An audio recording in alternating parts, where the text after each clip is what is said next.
May Day సందర్భంగా కడపలో పారిశుధ్య కార్మికులకు ఘన సన్మానం. కార్మికుల శ్రమకు ప్రభుత్వం గౌరవ అంతర్జాతీయ కార్మిక దినోత్సవం సందర్భంగా మంగళవారం కడప నగరంలోని మూసాపేట సర్కిల్లో ఓ స్ఫూర్తిదాయక కార్యక్రమం నిర్వహించబడింది.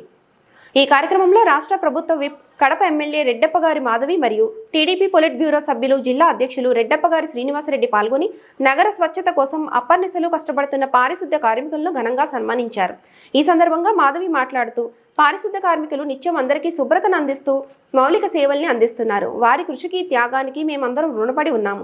మేడే ఒక్కరోజు కాదు, వారి సేవలను ఎప్పటికప్పుడు గుర్తించి గౌరవించడం మానవతా ధర్మమని అన్నారు. అలాగే శ్రీనివాసరెడ్డి మాట్లాడుతూ, కార్మికులు దేశ నిర్మాణానికి ముఖ్య బలం. టీడీపీ ప్రభుత్వ కార్మికుల సంక్షేమానికి నిబద్ధంగా పనిచేస్తోంది.